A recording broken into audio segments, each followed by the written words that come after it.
இந்த நகையை ஆட்டையை போட்டு தான் நான் ஜாலியா இருக்கலாம்னு நினைச்சேன். ஆனா அதை இந்த கல்யாணி பொண்ணு கெடுத்துட்டா. எது எப்படியோ இவ மாட்டிக்கிட்டா. நமக்கு இருந்த தொல்லையில ஒரு தொல்லை ஓவர். இப்படியே ஒவ்வொரு தொல்லையா ஒழிஞ்சிச்சுன்னா மொத்த சொத்தையே நாம ஆட்டையை போட்டுடலாம்.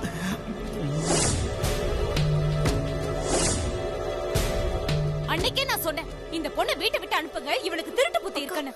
யார் நம்பினீங்க? ஆள் ஆளுக்கு வானத்துக்கு பூமிக்கு குதிச்சிங்க. இப்ப பாருங்க, எல்லாம் என் பொண்ணு கல்யாணத்துல வந்து நிக்குது.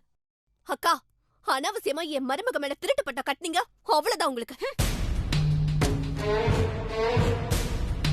ஆமா, நீ யாருமா? உனக்கும் இந்த வீட்டுக்கும் என்ன சம்பந்தம்?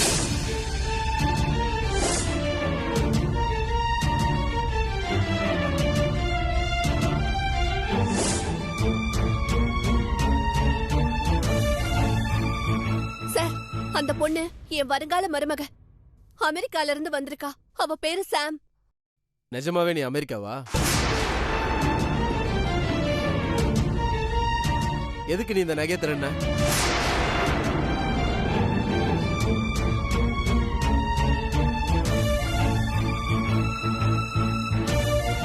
என்ன பார்த்ததும் எதுக்கு நீ மறைச்ச?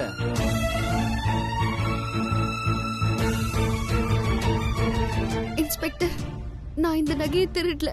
அப்புறம் எப்படி இந்த நகை பெட்டி உன் கையில வந்துச்சு?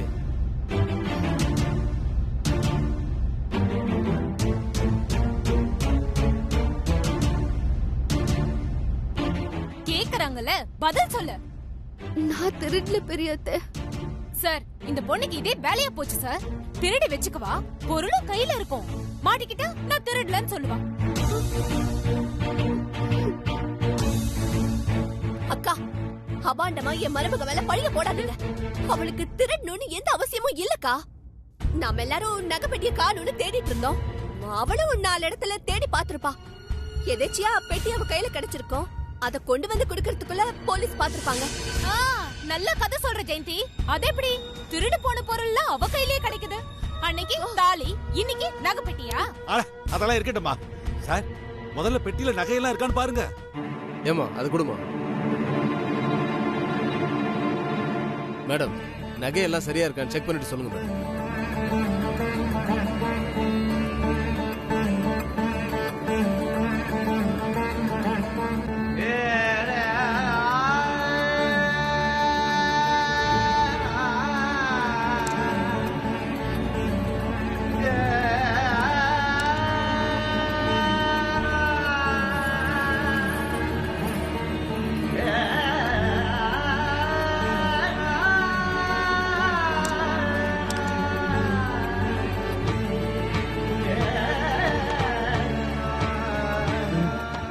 எல்லா நகையும் சரியா இருக்கு இன்ஸ்பெக்டர்.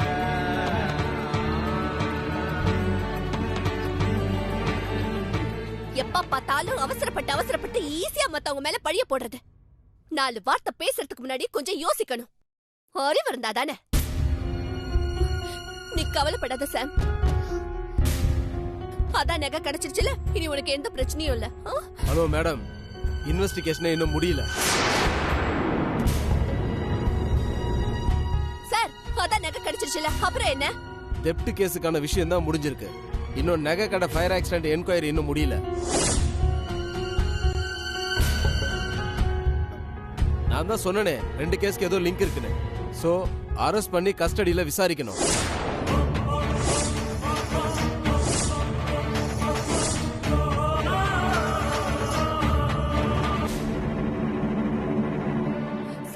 இதென்ன அநியாயமா இருக்கு? அவங்களுக்கு தெரியாத நியாயம் அநியாயம்லாம் உண்மை வெளியே வர வரைக்கும் விசாரிக்க தான் செய்வாங்க. அக்கா, நீங்க ஏன் சாம் மேல இவ்ளோ வெறுப்பா இருக்கீங்க? சாமோட அப்பா அம்மா சாதாரணவங்க இல்ல. அவங்க அமெரிக்கால ரொம்ப பெரிய பணக்காரங்க. அவளுக்கு இந்த நகையை எடுக்கணும்ன்ற அவசியமும் தேவையும் இல்லக்கா. ஆட என்னம்மா நீ? திருடுறதுக்கும் வசதியா இருக்கிறதுக்கும் எந்த சம்பந்தமும் கிடையாது. இதெல்லாம் ஒரு வியாதி. அதுக்கு கூட ஏதோ ஒரு பேர் சொல்லுவாங்களே, மேனியா கீனியான்னு. டெப்டோமேனியா. பிரமாதமா சொன்னீங்க சார். Correct sir. சித்தப்பா, நீங்க கொஞ்சம் வாயை வச்சுக்கிட்டு சும்மா இருங்க. இல்ல சார், அந்த பொண்ணு ரொம்ப நல்ல பொண்ணு சார். சார், அவங்க அம்மா அப்பா ரொம்ப நல்லவங்க சார். படிச்ச பொண்ணு சார். என்னால கன்ஃபார்மா சொல்ல முடியும் சார். சாம் அந்த மாதிரி வேலை பண்றதுக்கெல்லாம் சான்ஸே இல்லை சார். ஏதோ நகைப்பெட்டி தவறுதலா அவ கைக்கு கிடைச்சிருக்கு. அவ்வளோதான் சார். படிச்சவங்க தான் சார் எல்லாத்தையும் சரியா பண்றாங்க. உங்க யூகத்துக்கு என்னால பதில் சொல்ல முடியாது. அவங்கள என்கொயரி பண்ணி தான் ஆகணும், அரெஸ்ட் பண்ணியே தீரணும்.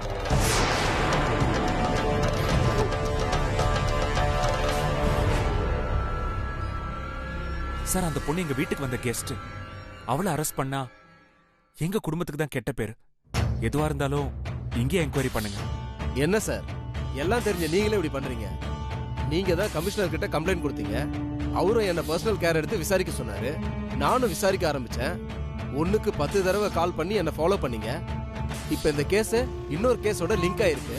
விசாரிக்கணும்னு சொன்னா இப்ப நீங்க வேணான்றீங்க. சார், வேற ஆப்ஷனே இல்லையா? ஒரு நிமிஷம் இருங்க சார்.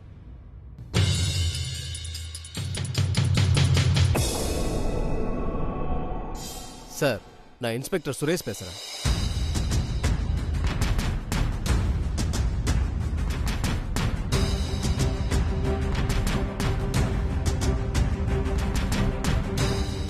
Okay sir.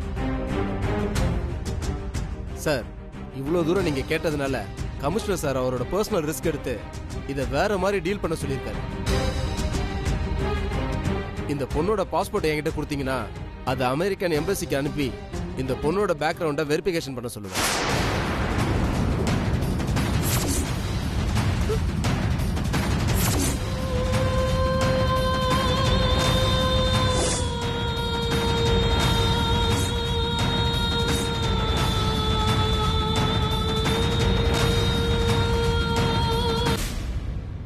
இந்த பொண்ணோட ஃபுல் டீடைல்ஸ் கிடைச்சதுக்கு அப்புறம் ஒரு முடிவுக்கு வரலான்னு கமிஷனர் என்கிட்ட சொல்லியிருக்காரு.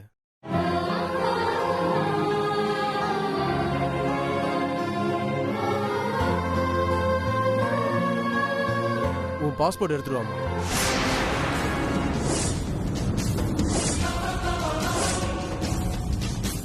என்னம்மா, உன் பாஸ்போர்ட் எடுத்துட்டு வா.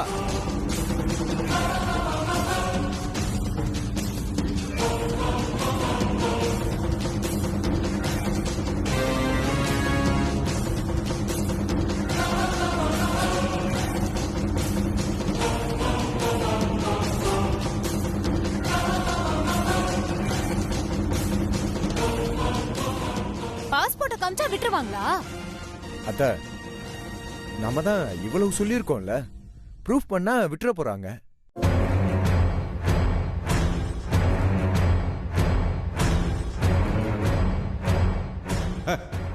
பாவம் இந்த பொண்ணு இல்லாத ஊருக்கு வழி தேடி போகுது. இவளை எப்படி வீட்டை விட்டு அனுப்புறதுன்னு நினைச்சேன். இன்னைக்கு தானா நடக்குது.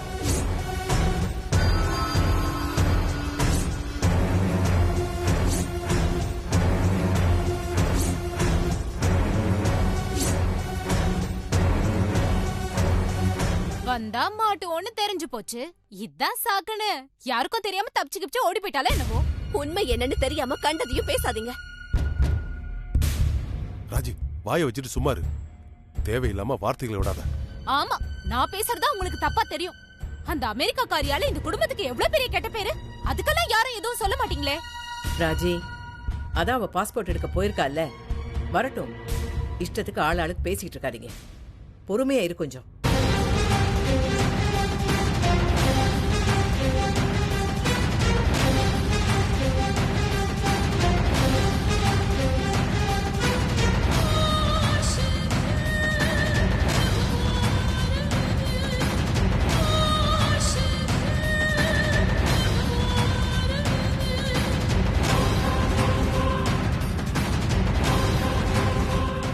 சாம், என்னாச்சு? பாஸ்போர்ட் காணும் சின்னத்தா.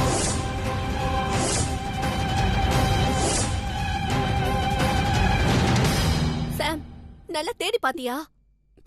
நல்லா தேடி பார்த்துட்டேன் சின்னத்தை, எங்கேயுமே இல்ல. ரூம் ஷிஃப்ட் பண்ணும்போது ஏதாவது மிஸ் ஆயிருக்க போகுது. நான் வேணா போய் பாக்குறேன். இல்ல சந்துரு, என்னால கன்ஃபார்மா சொல்ல முடியும். நான் பேக்ல இருந்து வெளியிலேயே எடுக்கல. இப்படி சொன்னா எப்படிமா? சாம், வேற எங்கேயாவது மறந்து வச்சிருக்கலாம். கொஞ்சம் பொறுமையா யோசிச்சு பாரு. ஆமாமா, கொஞ்சம் நிதானமா யோசிச்சு பாரு. அந்த பொண்ணே பாஸ்போர்ட்டை காணும்னு சொல்லுது. அப்புறம் நின்னு யோசி, நிதானமா யோசின்னு பைத்தியக்காரனா இருக்க.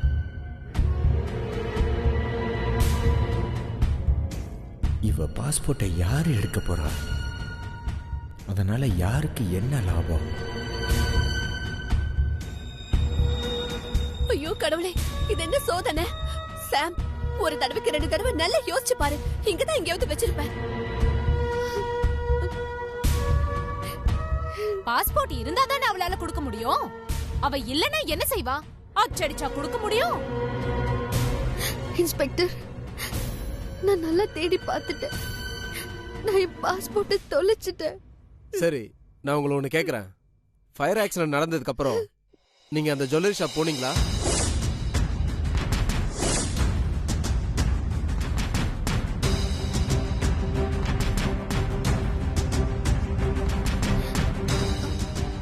ஆமா சார், போனேன். எதுக்காக அங்க போனீங்க? அங்க ஒரு போட்டோவை கொண்டு போய் அந்த கடை ஓனர்கிட்டயும் அங்க வேலை பார்க்குற சேல்ஸ் கேர்ள் கிட்டயும் ஏதோ பேசிட்டு இருந்தீங்களே, அது என்னமா?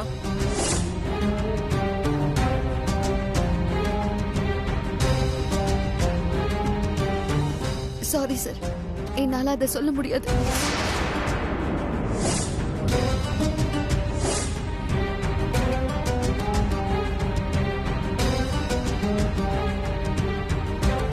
உனக்கு ஏதாவது இருக்கா? பிரச்சனையோட சீரியஸ்னஸ் தெரியாம பேசிட்டு இருக்க. ப்ளீஸ் சாம், என்னன்னு சொல்லு. இதுக்கு மேலேயே என்னாலையும் ஒன்றும் பண்ண முடியாது சார். நீங்க யார்கிட்ட வேணா போங்க, என்ன வேணா பண்ணுங்க. இந்த பொண்ணை ஸ்டேஷனுக்கு கூட்டு போய் தான் விசாரிக்கணும். வேற ஆப்ஷனே இல்ல சார். ப்ளீஸ் சார், கொஞ்சம் தீர விசாரிங்க சார். சார், புரிஞ்சுக்காம பேசாதீங்க சார். இந்த பொண்ணு என்ன கேள்வி கேட்டாலும் ஒழுங்கா பதில் சொல்ல மாட்டேங்குது. அதான் ஆல்ரெடி சொன்னேனே சார், இந்த திருட்டு கேஸுக்கும் ஃபயர் ஆக்சிடென்ட்டுக்கும் ரெண்டுத்துக்கும் லிங்க் இருக்குன்னு. ஒரு 2 மாசத்துக்கு முன்னாடி காட்பாடியில இதே மாதிரி ஒரு சம்பவம் நடந்தது. பெரிய நகை கடையில ஒரு தீவிரவாத கும்பல் பாம்பு பிளாஸ்ட் பண்ணிருக்காங்க. அந்த சம்பவத்துக்கும் இதுக்கும் கூட தொடர்பு இருக்குன்னு சொல்லி நான் சந்தேகப்படுறேன்.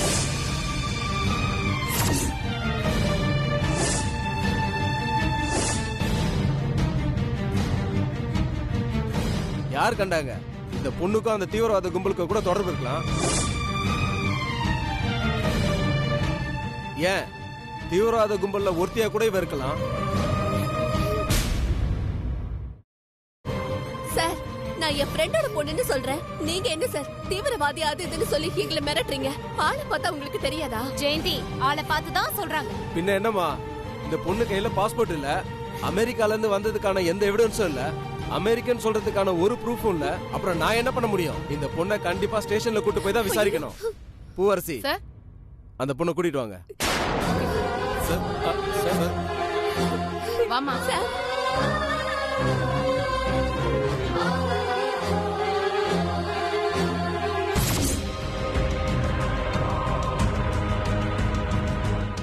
நான் நினைச்சதுக்கு மேல நடக்குது. ஆனா நீ ஏன் என்னை காட்டி கொடுக்கலன்னு தான் எனக்கு இன்னும் புரியல.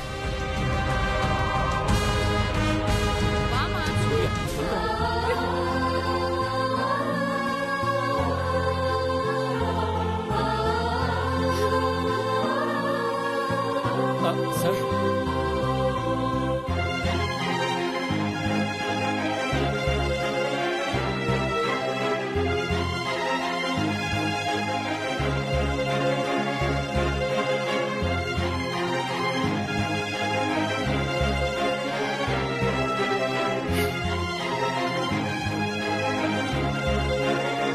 சாரி பிரதர், உங்க 2 பேரையும் சேர்த்து வைக்க முடியலையேன்னு தான் எனக்கு ரொம்ப கவலையா இருக்கு.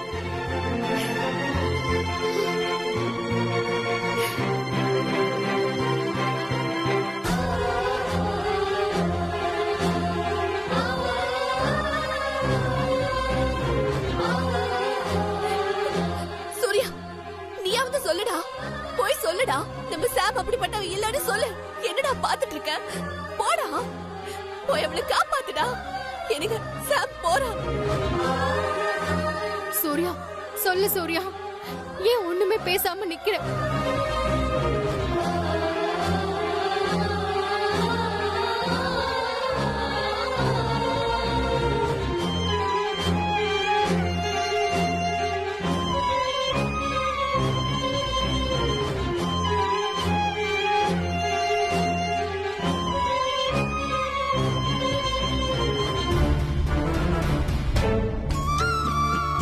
சூர்யா,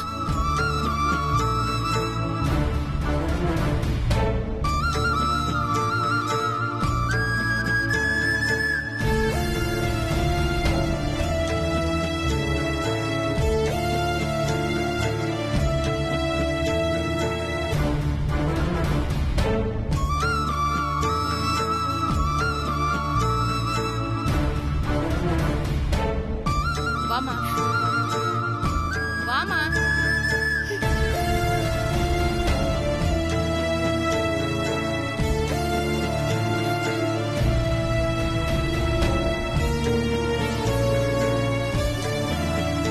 வாமா வாமா.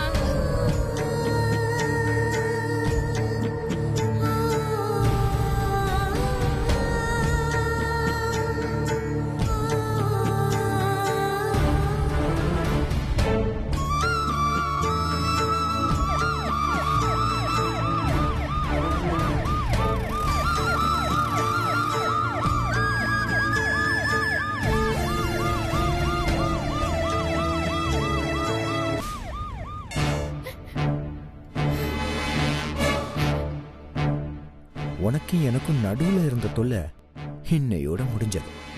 இனிமே நமக்கு கல்யாணம் தான்.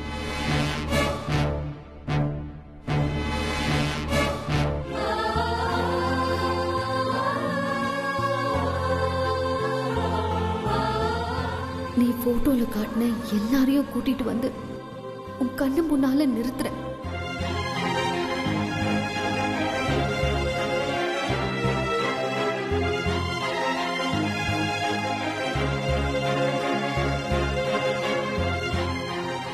இப்பதான் அம்மாவுக்கு என் மேல கொஞ்சமா சாஃப்ட் கார்னர் வந்துச்சு. அதுக்குள்ள ஒரு ஆபத்துல மாட்டிக்கிட்டேன்னு. அம்மா உன்கிட்ட சொன்ன எதையுமே இன்னும் நிறைவேற்றாம இருக்கேன்னு நினைச்சுதா எனக்கு ரொம்ப கவலையா இருக்குமா. சாரிம்மா.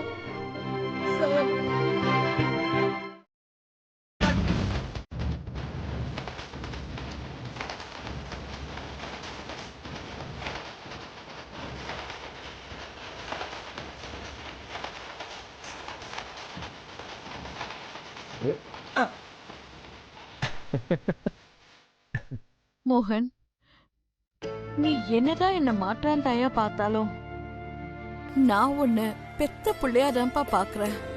அதுக்கு என்ன போ? எந்த தாயும் தான் பிள்ளையோட காலை பிடிக்க மாட்டா. அப்படிப்பட்ட நிலைமை எந்த அம்மாவுக்கும் வரக்கூடாது. ஆனாலும் இத உன் காலா நினைச்சுக்க தயவு செஞ்சு நான் சொல்றது கேளுப்பா. இங்க பாரு, அந்த சாமானிய ஜெயிலுக்கு போயிட்டாங்கிற சந்தோஷத்துல இருக்கேன். புத்திமதி சொல்றேங்கிற பேர்ல எதையாவது பேசி என் மூட கெடுக்காத. நடக்க போற என் கல்யாணத்தை பார்த்து சந்தோஷப்படு.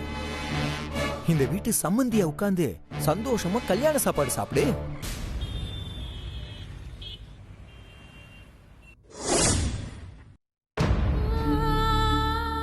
உன் பேர் என்ன?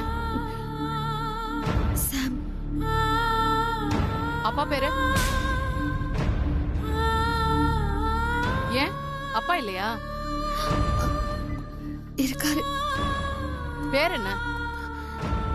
Chris Parker. Chris? Chris Parker. அம்மா பேரு? கல்யாணி. உன் செல் நம்பர் சொல்லு. 88-520. இந்தா இதுல ஒரு கையெழுத்து போடு. கையெழுத்து போடுன்னு சொல்றேன்ல.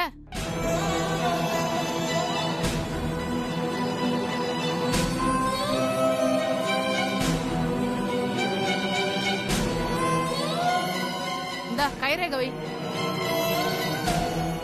வைமா.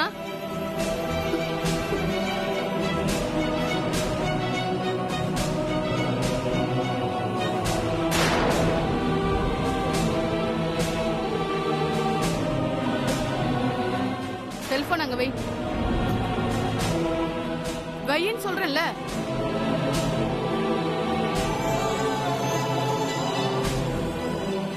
போய் அங்க உட்காரு.